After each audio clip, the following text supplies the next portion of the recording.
Hi everybody. Today I'm going to be showing you how to register on Family ID for trips, for field trips in particular. Um, and we need to do one of these registrations every time that we are taking our students off campus. So if we're going to a band festival like Mead with the jazz band, if we're going to Kennewick High for the large group festival, and our most recent and upcoming trip, we'll be going to CBC on the 11th of April. So here's where you go. You go to the RSD website, which is rsd.edu, as you can see up in here. We're going to go to the Families tab right here. And under the Families tab, there's a drop down, and we're going to be going to Family ID. So we'll click on that. We'll take you down. It should take you to this Family ID page right here. And we're going to scroll down to Hanford High School.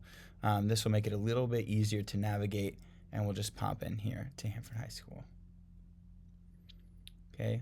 Once you go here, it's going to bring you to the Hanford High School clubs and activities page. And I think this is where a lot of people get hung up for what to do. So if we're doing a marching band registration, we're going to go to the clubs and activities.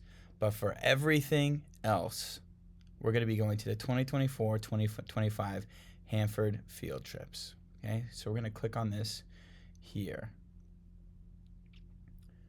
Now, when this loads up, it's going to have this sort of blank screen for me here on the computer. All you need to do is scroll down and it'll bring you these sections. And notice here there's no checkboxes to register, nothing like that. But you can see all of the available marching band, concert band, jazz band, orchestra, etc. trips on here. So here's the one we just did, bands at Kennewick High School, Cole Lobdell, 325-25, and they're listed by date. So the next one you can see here, 4/11/25, Concert Band Festival at CBC Cole Lobdell. Okay, so from here it's like, what do I need to do? And here are the two options you have. You can create an account. If you haven't made a Family ID account, this is what you should do. If you already have created one, if you're a member of this Arbiter registration, which is Family ID, those are concurrent, those are the same thing. We're gonna click log in because I already have an account made. So I'm gonna log in here. It's gonna take me to this. It's got me as Chris Newberry. I'm gonna log in as myself here.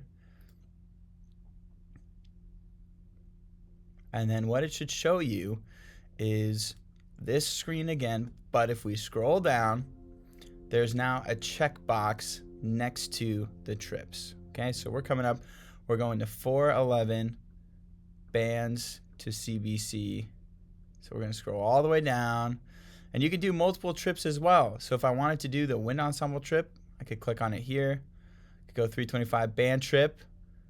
I could go to 4/11 concert band festival, all of these different things here. And once I've selected all the ones I need to do, then I would go to continue. Or if I needed to stop there, save and finish later, but I would continue, get it done, get out of the way. So we're going to click continue.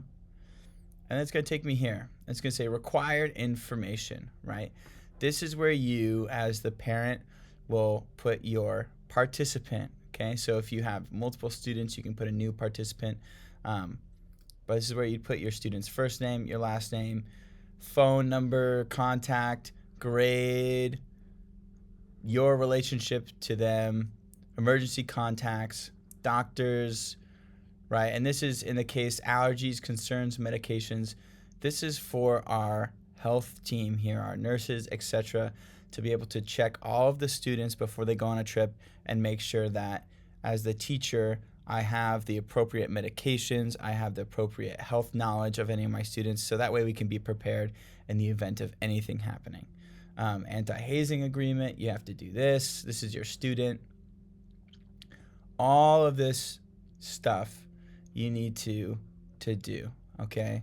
So once you get here, we'll click the continue, right? And for me, I have to fill out all of these things, but it'll take you to sort of a final registration page, and that's where you should finish up. And it's really important that at the end that there should be a complete, a submit or something like that that you'll click on that'll finish your registration.